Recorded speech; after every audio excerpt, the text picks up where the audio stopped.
다모 타마키는 8부 주조리온에서 프루츠 판매 그룹의 리더다. 히가시카타 하토의 남자친구로서 등장했지만 사실 그는 이전에 죽은 동료 2명에 대한 복수를 하기 위해 잠입한 바위 인간이다. 다모 타마키는 2013년 영화 아메리칸 허슬의 어빙 로젠펠드를 바탕으로 만들어졌는데 외적인 모습이나 세탁소를 운영하는 그의 직업, 그리고 신분 위장을 했던 직업 또한 전부 어빙 로젠펠드와 똑같다. 진지한 연애를 전제하에 교제를 신청하러 왔기 때문에 어색하지만 예의 바른 남자로 나왔는데 이후 노리스케를 신문하기 시작하더니 차갑고 계산된 모습을 보여주었다. 허나 아이러니하게도 본인이 23살이라고 주장했지만 정작 머리가 살짝 날아가 버렸을 때 머머리인 게 밝혀져 나이는 훨씬 더 들어 보였던 게 팩트다. 머머리 무시하니? 그의 스탠드인 비타민C는 독일의 크라우트록 밴드인 캔의 노래 Vitamin C 에서 이름이 유래했다. 능력은 부드럽게 만들어 상대를 무력화시킬 수 있는 능력인데 다모가 만지는 모든 것에 지문을 남겨 이것을 만진 사람에게 퍼지면서 흐물흐물 부드럽게 만들어낸다. 이때 강도가 지폐 같은 가벼운 도구로 몸을 잘라낼 수 있을 정도로 부드러워지는데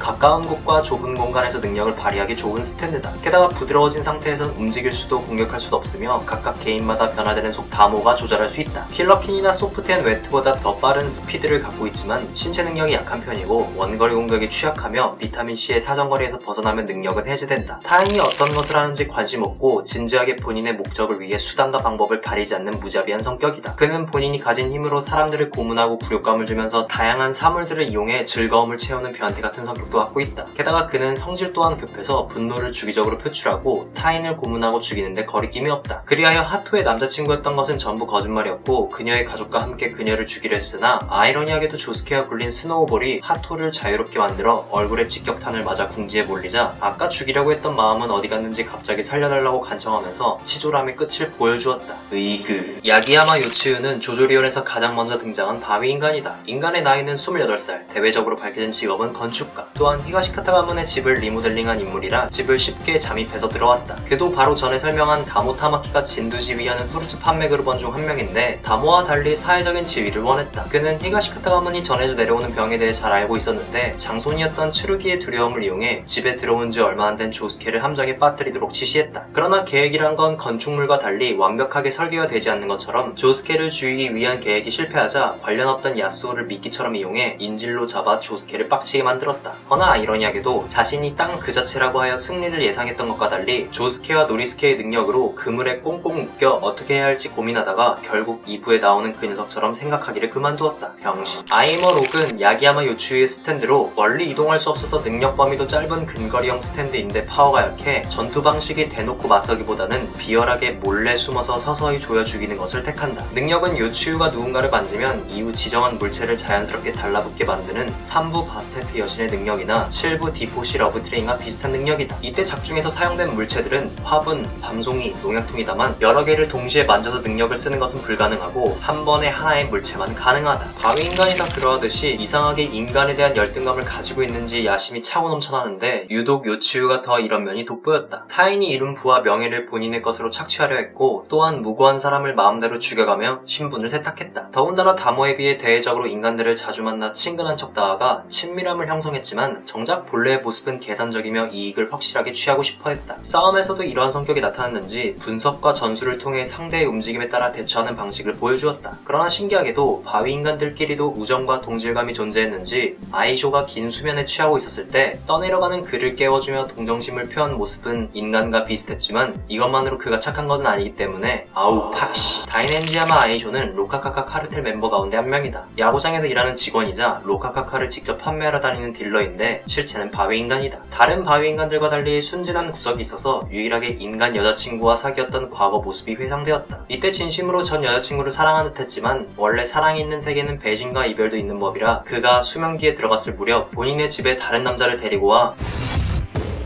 을 하고 난 뒤 그의 집과 땅을 팔아버리면서 통수쳤다. 이후 요치유가 격려해서 그의 마음을 위로해 주었는데 이런 격려와 달리 원래부터 멍청했는지 조세우미와 키라 듀오에게 로카카카를 등신처럼 빼앗기게 되어 멍청함의 끝을 보여주었다. 그의 스탠드인 두비와오는 인간형과 자동 추적형으로 분류된 스탠드다. 능력은 스탠드로 접촉한 대상이 내뿜는 날숨에서 나타나 상대를 가차없이 추격하는 능력이다. 아무리 멀리 떨어져 있어도 목표물을 끈질기게 쫓는데 이로 인해 아이쇼는 맞서서 싸우는 것보단 적이 죽을 때까지 기다리는 수동적인 형태 상태로 싸운다. 두비와우는 날숨을 하면서 목표물 가까이에서 구체화되기 때문에 스탠드에게서 떨어지는 것은 불가능하다. 상대가 숨을 참아가며 잠시나마 숨을 수 있지만 임시 방편일 뿐이고 유일한 방법은 술자를 직접 공격하는 것이다. 소용돌이 자체는 살을 자르고 노트북 같은 물체를 파괴할 수 있을 만큼 강력하며 심지어 동시다발적으로 목표물을 쫓을 수가 있다. 처음에는 냉철한 면모와 빈틈없는 움직임을 보여줘서 대단한 녀석인가 생각했지만 착각이었고 쉽게 긴장하는 공황장애를 갖고 있다. 이로 인해 주변에서 일어나는 작은 행동에도 과민 반응하며 겁을 먹는다.